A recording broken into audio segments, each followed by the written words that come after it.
Hello friends, welcome back to my channel. आज हम लोग पढ़ने वाले हैं क्लास 10th के लिए ऑब्जेक्टिव क्वेश्चन सामाजिक विज्ञान का, जिसका विषय का नाम है अर्थशास्त्र। इसमें आज हम लोग पहला पाठ यह स्टार्ट करने वाले हैं। तो इसमें पहला पाठ का नाम क्या है, तो अर्थशास्त्र एवं इसके विकास का इतिहास नाम है। तो चलिए इसमें हम लोग पहला क्वेश्चन देखते हैं। तो आज का हमारा पहला क्वेश्चन दिया गया है,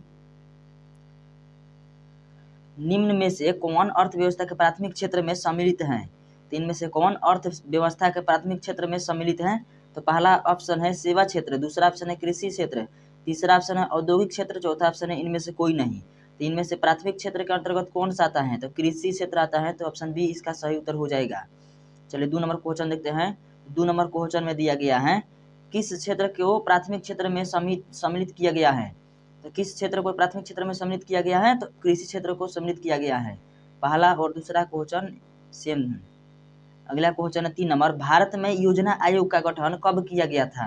तो योजना आयोग का गठन 15 मार्च 1950 ईस्वी को किया गया था। तो ये इसका नाम कब बदला गया, तो इसका नाम 2015 में बदल करके नीति आयोग इसका नाम रख दिया गया है। और योजना आयोग का अध्यक्ष कौन होते हैं, तो योजना आयोग के अध्यक्ष प्रधानमंत्री होते हैं। भारत के वर्तमान जो प्रधानमंत्री होते हैं ना, वही होते हैं। चलिए 4 नंबर क्वेश्चन है। 4 नंबर क्वेश्चन में दिया गया है, इनमें से किस देश में मिश्रित अर्थव्यवस्था है। तो इसका ऑप्शन देखते हैं। पहला ऑप्शन दिया गया है अमेरिका, दूसरा दिया है चीन, तीसरा ऑप्शन दिया है भारत, तो चौथा दिया है इनमें से कोई नहीं। तो मिश्रित अर्थव्यवस्था कहाँ है, तो भारत में है मिश्रित अर्थव्यवस्था। तो ऑप्शन सी इसका सही उत्तर हो जाएगा, भारत। अगला क्वेश्चन है 5 नंबर, इनमें से किसे पिछड़ा राज्य कहा जाता है। तो पिछड़ा राज्य के अंतर्गत कौन सा राज्य आता है, तो ऑप्शन देख करके बताना है। तो पहला ऑप्शन दिया गया है पंजाब, दूसरा ऑप्शन दिया गया है केरल, तीसरा ऑप्शन दिया गया है बिहार, चौथा ऑप्शन दिया गया है दिल्ली। तो सबसे पिछड़ा राज्य कौन है, तो ये है बिहार। तो ऑप्शन सी इसका सही उत्तर हो जाएगा। 6 नंबर क्वेश्चन है। 6 नंबर क्वेश्चन में दिया गया है, भारत में सेवा क्षेत्र को सामान्यतः कितने भागों में बांटा जा सकता है। तो भारत में सेवा क्षेत्र को सामान्यतः कितने भागों में बांटा जा सकता है, तो 2 भागों में बांटा जा सकता है। तो ऑप्शन ए इसका सही उत्तर हो जाएगा, 2 भाग में बांटा जा सकता है भारत में सेवा क्षेत्र को। चलिए आगे देखते हैं 7 नंबर क्वेश्चन। तो 7 नंबर क्वेश्चन में दिया गया है, अर्थव्यवस्था की आर्थिक क्रियाओं को कितने भागों में बांटा जा सकता है। तो अर्थव्यवस्था की आर्थिक क्रियाओं को कितने भागों में बांटा जा सकता है। तो पहला ऑप्शन दिया गया है 2, दूसरा ऑप्शन दिया गया है 3, तीसरा ऑप्शन दिया है 4 और चौथा ऑप्शन क्या दिया गया है, चौथा ऑप्शन दिया है 5। तो अर्थव्यवस्था को क्रियाओं को कितने भागों में बांटा जा सकता है, तो इसका सही उत्तर हो जाएगा ऑप्शन बी।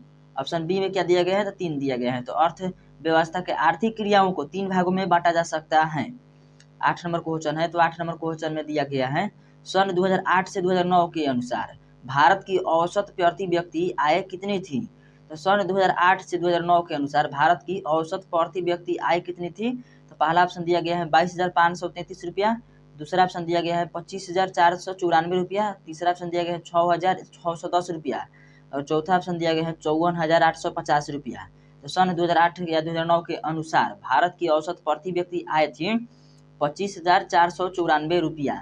तो यह इसका ऑप्शन बी सही उत्तर हो जाएगा। अगला क्वेश्चन है 9 नंबर। तो 9 नंबर में दिया गया है, भारत में पहली पंचवर्षीय योजना की अवधि कौन सी थी। तो भारत में पहली पंचवर्षीय योजना की अवधि कौन सी थी, तो यह थी 1951 से 1956। तो यही इसका सही उत्तर हो जाएगा। तो ये पहला ऑप्शन नहीं होगा, 1950 से 55 दिया है, दूसरा ऑप्शन दिया गया है 51 से 56। तो यही इसका सही उत्तर हो जाएगा, ऑप्शन बी। चलिए अगला क्वेश्चन देखते हैं 10 नंबर। तो 10 नंबर क्वेश्चन 10 नंबर में दिया गया है, राष्ट्रीय विकास परिषद का गठन कब किया गया था। तो राष्ट्रीय विकास परिषद का गठन कब किया गया था, तो इसका पहला ऑप्शन दिया गया है 6 सितंबर 1952 में, दूसरा ऑप्शन दिया गया है 6 अप्रैल 1952 में, तीसरा ऑप्शन दिया गया है 6 अगस्त 1952 में। तो 6 अगस्त 1952 इसका सही उत्तर हो जाएगा। 6 अगस्त 1952 को ही राष्ट्रीय विकास परिषद का गठन किया गया था। अगला क्वेश्चन है 11 नंबर। 11 नंबर बोला गया है, मानव विकास सूचकांक के कितने सूचक हैं। तो मानव विकास सूचकांक के कितने सूचक हैं, तो पहला ऑप्शन दिया गया है 2, दूसरा ऑप्शन दिया गया है 3। तो यही इसका सही उत्तर हो जाएगा, मानव विकास सूचकांक के 3 सूचक हैं। तो ऑप्शन इसका कौन सा सही उत्तर हो जाएगा, 3 दिया है ऑप्शन बी में, तो ऑप्शन बी इसका सही उत्तर हो जाएगा। 12 नंबर क्वेश्चन दिया गया है। 12 नंबर में, संपूर्ण क्रांति का नारा किसने दिया था। तो संपूर्ण क्रांति का नारा दिए थे, यहाँ पर थोड़ा सा मिसटाइपिंग हो गया है, संपूर्ण क्रांति का नारा किसने दिया था, इसका सही उत्तर हो जाएगा। पहला ऑप्शन देखते हैं पहले, विनोबा भावे, दूसरा ऑप्शन दिया गया है डॉक्टर राजेंद्र प्रसाद, तीसरा ऑप्शन दिया गया है जगजीवन राम और चौथा ऑप्शन दिया गया है जयप्रकाश नारायण। तो संपूर्ण क्रांति का नारा किसने दिया था, तो जयप्रकाश नारायण ने दिए थे। चलिए अगला क्वेश्चन देखते हैं। 12 नंबर हो गया। 13 नंबर, तो 13 नंबर क्वेश्चन में दिया गया है मनरेगा के अंतर्गत ग्रामीण मजदूरों को साल में कम से कम कितने दिनों के लिए रोजगार देने की व्यवस्था है। तो साल में कम से कम कितने दिनों के लिए रोजगार देने की व्यवस्था है।